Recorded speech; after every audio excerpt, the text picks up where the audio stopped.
This is my interpretation of the political crisis that's going on in Catalonia in this period. I'm in Barcelona right now, so I have the chance to see the situation up close. I'm not a great expert of politics or of the history of Catalonia, but in this case I believe I can guess quite well what's happening. And it's a situation that I find extremely fascinating, especially because it shows how quickly the appearances of democracy and protection offered by the government fade, and how quickly instead the government takes the form of police and jail as soon as it comes to money. Catalonia is a rich region. This is the central point that is not highlighted enough. Certainly it's one of the richest regions of Spain and probably the richest in absolute. This is why there is so much interest, especially around this particular crisis, also from the international media. The political European Union already shaked several times in recent years. The crisis in Greece, the Brexit in the United Kingdom, Italy itself is constantly under scrutiny, considered the messed up economy. And yet, little Catalonia could really make everything explode. Why is Catalonia rich? Let's focus specifically on the capital Barcelona, that essentially is the one around which revolves all the interest, apart from another handful of Catalan towns of small medium size. I definitely don't need to consult the financial records to know that the capital is rich. I can just have a walk and look around. There is tourism to make Barcelona rich, a huge flow of visitors that increased significantly in recent years, and that brings a lot of money to the city. Then there's soccer. Barcelona Club itself is an industry that grinds money with fans, tickets, gadgets, trophies. Then there are the events. Barcelona is a very clever organizer of fairs, congresses, festivals, and even these bring money to the city in the form of exhibitors, businessmen, or even just kids who participate to meetings dressed up as Japanese manga. Then there is the port, very busy with cruises and cargo ships. Then there are the universities and the schools that attract students even from foreign countries. In short, there are several factors and they all contribute to make Barcelona a goose that lays golden eggs. So the core of the matter is obvious. If Catalonia produces a lot of money and hence a lot of taxes, which government takes these taxes? The local Catalan one in Barcelona or the central Spanish one in Madrid? It's clear that as long as Catalonia belongs to Spain and therefore continues to send its taxes to Madrid, it basically dilutes its wealth in the rest of the country. It's not difficult to imagine that as long as the taxes are sent to Madrid, Madrid will use them for Madrid and for the rest of Spain. If instead Catalonia would become an independent country and would therefore keep its taxes entirely, it could use them for itself, to provide services to Catalonia and to build roads in Catalonia. What in fact is claimed by the Catalan political leaders is that there is a strong fiscal deficit. That is a strong difference between the money that the region sends to Madrid and what comes back to the region in terms of services. The number I've read several times mentioned by the local politicians is 16,000 millions of euro of fiscal deficit. It can be debated forever if this number is accurate or not, but certainly I find it very easy to believe that the fiscal deficit exists. And clearly this is the central reason at the origin of the pro-independence movement in Catalonia, rather than the cultural and historical motivations. A lot of talking is being done around this crisis, but rarely about the most significant aspects of the question. When in a state there is a region that's richer than the others, does this region have the right to secede? My consideration is simple. If the region is richer than the others, this doesn't happen by chance, but probably it happens because the region works more and better than the others. In fact, in Barcelona, the events don't organize themselves, tourism doesn't promote itself. It's evident that the local administration has worked intelligently throughout the years to make these sectors grow and work so well. Barcelona had in fact become, at least until a moment before this crisis, one of the most successful economical and cultural centers of Europe, a real brand as a city. Now, if you're the region, Catalonia, of the larger state, Spain, that works more and better than the others, it's obvious that you lose by being part of that state, just because the results of your work get diluted. As it's obvious that if you're the less productive rest of the state, naturally you have all the interest that the rich region stays attached to you, because you gain from the redistribution of wealth. So it's not difficult to imagine that people tend to take side in this debate, independence yes or no, according to their profile. In general, the less productive part of the population, typically the public sector workers, retired people, those that are satisfied with the status quo, and of course those that are in the rest of Spain, tend more easily to be opposed to the independence of Catalonia. The political vision is therefore socialist, prefers a large state with a geographically far government that collects taxes everywhere and redistributes to everyone, leveling the differences. An attractive model, obviously, for those who take from it.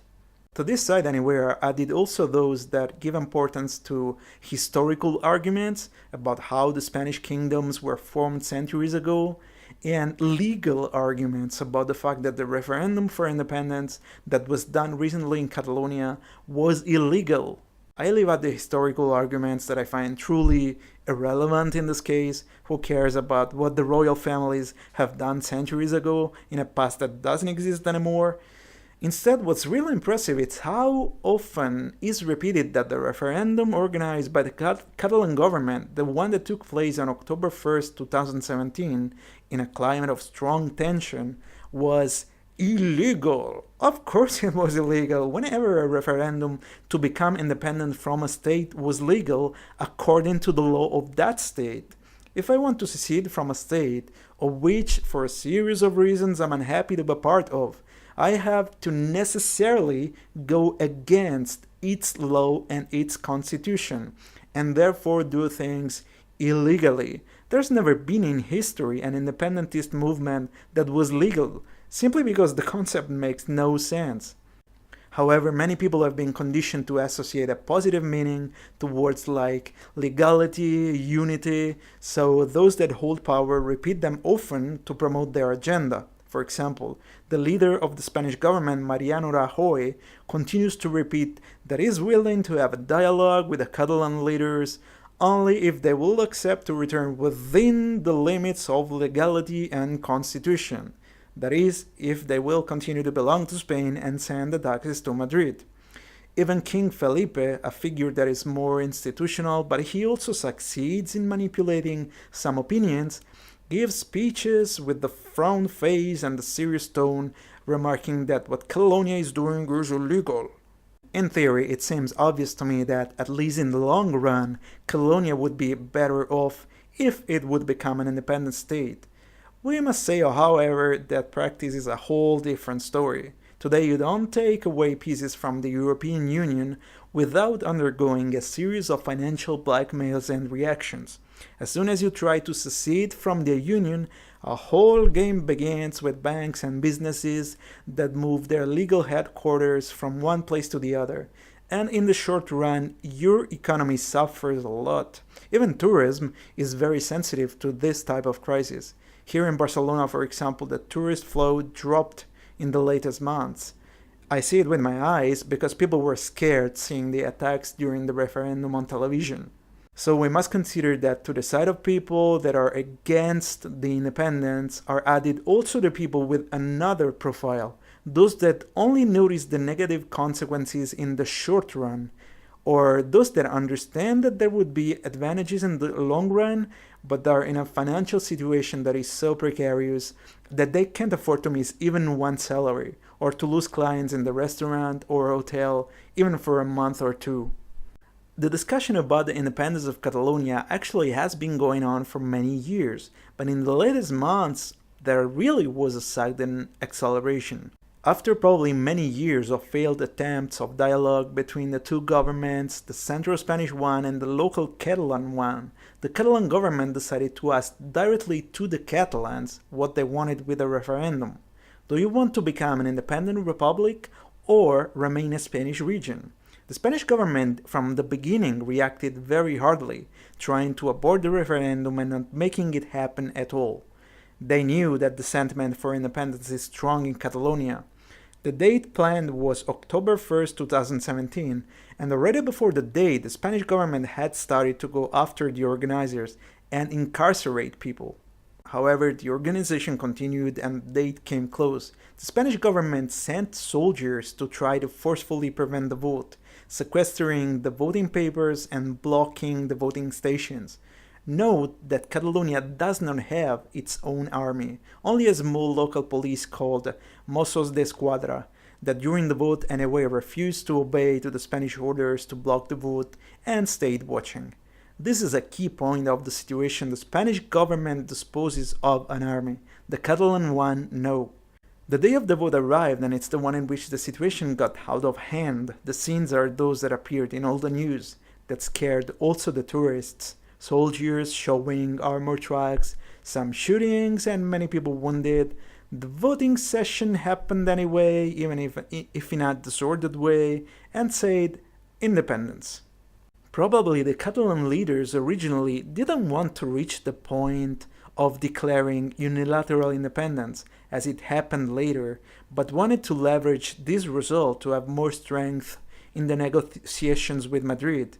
However, the excessive violence and the complete unavailability to dialogue from Madrid even after, unless of course the Catalans would return within the boundaries of legality, practically forced the Catalan politicians to take the next step. They declared Catalonia an independent state in unilateral way. From today we are a state, whether you agree or not.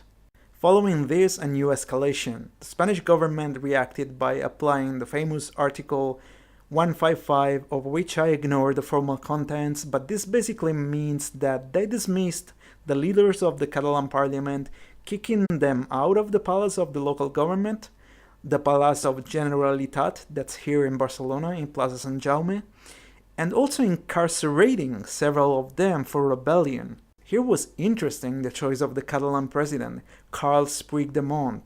He decided to avoid confrontation and go in exile in Belgium, a country chosen not randomly but because even there are strong separatist currents.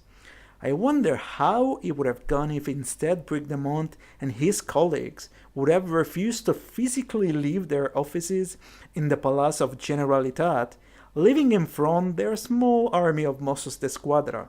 What would have happened? The Spanish army would have actually attacked the central square of Barcelona and there would have been dead people? Probably yes, and it would have been a really shocking case in this rich side of Europe where it's definitely not expected that these things happen. It would have been an abrupt wake-up call for many on the real identity of governments when stripped of the dress of benevolence and peacefulness. But Puigdemont chose the way of exile. I doubt that he wanted to escape jail, as detractors say, but rather he wanted to maintain the possibility to make press releases, give interviews, and so on, things that obviously he couldn't have done if incarcerated in a Spanish jail. He wanted to remain the head of the independentist movement. Then from Belgium he made several appeals to the European Union, asking for support and to say something about the Spanish repression, to which I reacted raising an eyebrow and smiling, good luck in receiving support. Of course, the European Union, that is the quintessence of the gigantic megastate leveler of differences, takes the side of the Spanish government. Next step. The Spanish government, after having dissolved the Catalan parliament, calls for new elections to recreate it, hoping that this time a majority will be formed that won't push for independence. Date of the voting session, December 21st, 2017. Now wait, people go to vote en masse and the independentist group takes the majority of the votes again. Between the fear for the economic consequences of the crisis in Catalonia and the indignation of the Catalans for having been assaulted and having the political leaders that they elected half in prison and half in exile, the second prevailed. This brings to the moment I'm making this video. The Catalan parliament has just been recreated according to these elections. The independentists even considered for a while to elect again Puigdemont as president. But there's the problem that if Puigdemont comes physically to Barcelona to be appointed, probably he would immediately be arrested by the Spanish army as rebel or with a similar accusation. They even considered a creative expedient to elect him at distance via Skype video conference, but in the first stage Puigdemont stepped aside and another representative of the independentist group was elected. Among the actors that I'm monitoring in this period, there are of course mostly the two heads of the governments, Mariano Rajoy of the Spanish government and Carles Puigdemont of the Catalan government, but also the mayor of Barcelona, Ada Colau. It was interesting to see the strategy of the mayor to navigate in this explosive storm in which she found herself in the middle. For what I understood, Colau is in some ways an outsider of the politics of parties. She was able to be elected because she was involved with the issue of mortgages and real estate speculation, a topic that is really felt in Barcelona. So when the bomb was about to explode and when the Catalan parliament was one step from declaring independence and the Spanish government was one step from applying the Article 155, the mayor continued not to take a clear position on one side or another, even if she strongly condemned the violence during the referendum. At this point it was evident what was about to happen. Taking the side of independence would have meant going to jail for many Catalan politicians. Some Catalan leaders knew it and accepted the possibility, while Colau, a woman with kids, I guess she decided she didn't want to go to jail. One thing she could have done was to resign right before the declaration of independence. But I imagine that even this would have been a difficult choice in the sense that it would have meant to leave Barcelona without a guide in the most critical moment. So just before the explosion, Colau continued to declare herself contrary to both the unilateral independence and the Article 155, pushing on the necessity to have dialogue and to feminize politics. I do recognize the value of her concept of feminizing politics and searching for empathy, as today often politics has become a clash on testosterone that rarely produces good results. But I fear that in this case of Catalonia, the attempt to dialogue was going on fruitlessly for so many years that it was really inevitable to reach the masculine way and hit heads. As I said before, the core of the matter is money. Someone is predating someone else. So there can be as much dialogue as one likes, but meanwhile the plunder continues. What do the majority of the Catalans really want? The majority is in favor of independence or wants to stay attached to Spain. As always, the journalists say everything and the opposite of everything, so it's useless to try to get an idea by listening to them. Even the results of the elections are interpreted to fuel one side rather than the other. Personally, I can say that I see it in Barcelona that the sentiment pro-independence is strong everywhere. Many people wear on their coats yellow ribbons as a symbol of solidarity with the political prisoners. From my small social network, I don't have many clues, as my friends and acquaintances in Barcelona tend not to be interested in politics. However, each time I have the chance, I ask, even to people occasionally in the shops, what they think is the main reason why some Catalans want independence. I want to understand if many have it clear that the center of the matter is the fiscal deficit. Some have vague ideas and fall from the sky, but others go straight to the point and mention immediately the fiscal deficit. One thing that I observed often these days walking around the city are the flags on the facades of the buildings. In Barcelona, many people expose on the balcony of their house a flag, the Catalan one or the Spanish one, to indicate where they stand. Essentially, there are three types of flag. The Spanish one, the rojigualda, to indicate that they want unity. The Catalan one in classic version, the senyera, that says, "This is Catalonia." And the Catalan one in political version, the estelada, that says, "This is Catalonia and we want independence." This flag can also be seen with a second style all red and yellow, less common. It's evident that the flags pro-independence are way more in Barcelona. The city abounds in esteladas. Anyway, there's to be considered that since, as I said before, people tend to take sides according to their profile, to be pro-independence are more likely the young people, those that are more interested in politics and in general tend to be more active. Therefore, more easily they act by going to the street to protest or simply put a flag on their balcony. The people that are against independence probably tend to be more passive and less visible. These are some images of what I see in Barcelona these days. Some buildings definitely are full of independentist enthusiasts. In other buildings there is just a flag or two.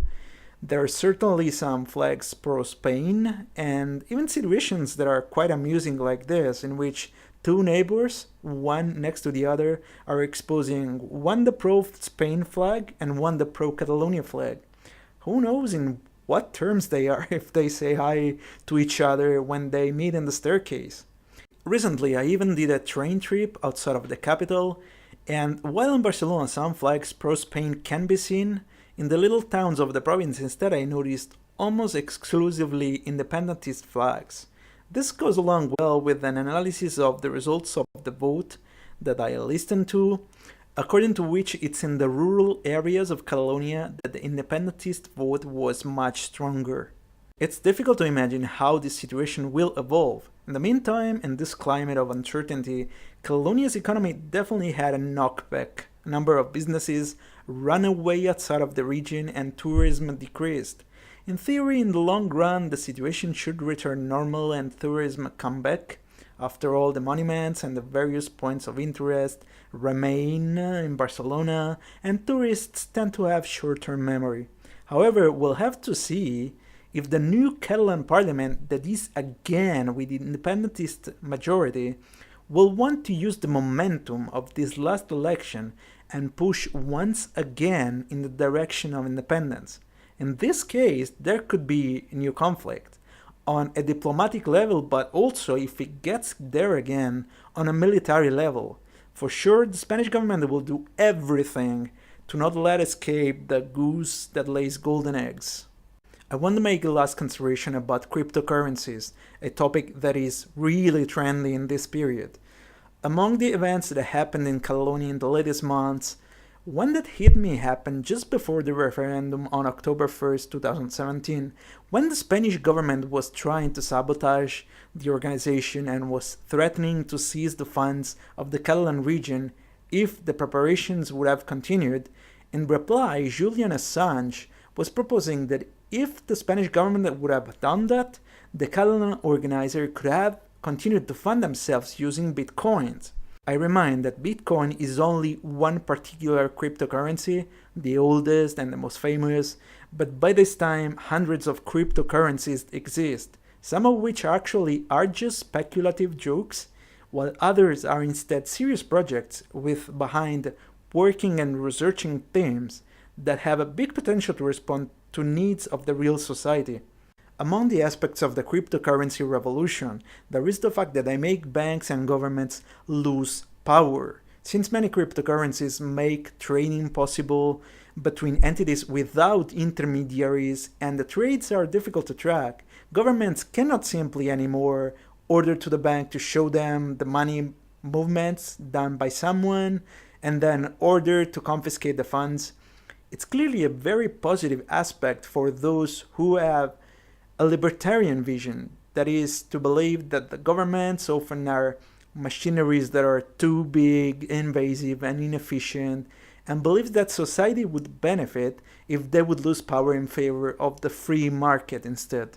From this point of view, there's a real revolution in progress, as each time in which a new big technology appears, this first phase of the revolution is very chaotic and is accompanied by speculations. Many people, like me, understand just a minimal part of what's happening, but at the same time follow with strong interest because they see a huge potential. We'll see what happens.